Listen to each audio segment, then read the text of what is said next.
If you fell in your living room today, what would you do? 40,000 adults fall down every single day in the US. So the question isn't if it happens to you, it's whether you have a plan in place for when it does. Without a plan, panic could make this situation much, much worse. And that's exactly what I'm going to help you avoid. You're probably thinking that you won't be the person that ends up on the ground.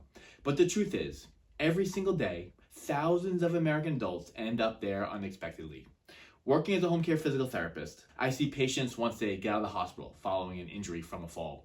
And it's shocking how many of them tell me they were lying on the ground for hours, all because they didn't have a plan in place. In this video, I'll address exactly what to do so that won't happen to you, and the life-saving skill that you must be practicing daily.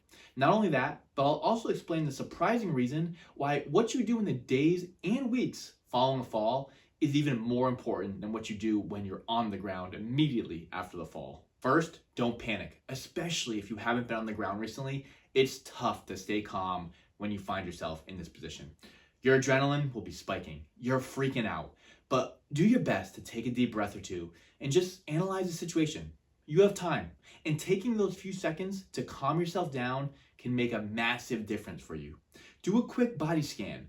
Are you bleeding? Can you move all your arms and your legs? Is there any immediate pain that you're noticing right now? Now, there are a few situations where it's best to not get up. If you have serious hip pain or inability to bear weight through a leg, if you're confused, or if you're on blood thinners and hit your head, because there could be internal bleeding going on as well. Okay, so you're on the ground. You've managed to stay calm, but now what? If you can get up safely, then slowly get up. And that's why having strong legs and being able to get on and off the floor effortlessly is so critical. If there's family in the house to help you, then get their attention. And if you have a phone on you, you can make a phone call either to a friend, a family member, or even 911. But what if you don't have your phone on you, you're stuck in the middle of the room and just feel like you can't move at all? That's when people really start to panic. But the solution is what I really want you to take away from this video. That situation sounds scary, but it's even scarier when you don't think about it until it happens. You have a few options at this point that you may not be considering, but your worst option would be to lie there, wait, and do nothing at all. So number one, if you have an Alexa or other smart device set up, you can tell it to call somebody.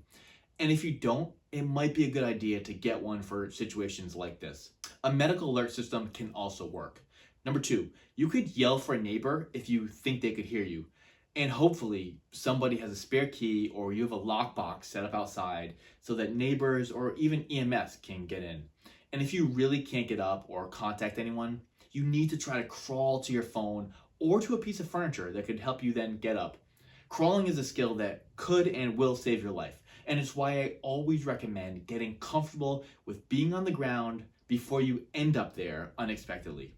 A few minutes on the ground each evening could be the difference between you being able to crawl for help or being stuck on the ground for hours. Once you make it back up, the story doesn't end there, because there's a mistake I see so many people make following that fall.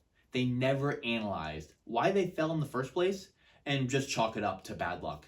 It's almost never just bad luck, and not thinking it through after could be a costly mistake for you. Were you dizzy? And if so, was it from dehydration? Or maybe it was due to a recent medication change? Or even did you trip on something? Sometimes it can be as simple as moving a rug that's been there for 20 years but was never even a problem before. Or maybe your legs are weak and they just gave out on you. There are endless reasons why people fall, and you need to treat the fall as a learning opportunity so that it doesn't happen again. Then, in the weeks following your fall, there is one thing that could turn into a huge problem. I bet you're thinking it'll be having to deal with the injury you suffered or your kids nagging you all the time to be careful. But it's not that. It's fear. And I know you're not aware that people who fall once are twice as likely to fall down again, but it's true. The patients who I see after fall all move very timidly. And that's because they become fearful of falling and lack the confidence to go about their normal lives. And when you stop doing stairs, stop going out as much, walk less, and just do everything slower, you become weaker and weaker and you end up sitting around more. That weakness is what leads to more falls, even if you didn't suffer a serious injury during the initial fall. What's going to change your life isn't the fall. It's the panic, lack of a plan, and then fear for months afterwards. Just like you know what to do if the fire alarm goes off, you need a plan for if you're on the ground. And if you're not sure if you can get off the ground safely right now, that's something you need to train.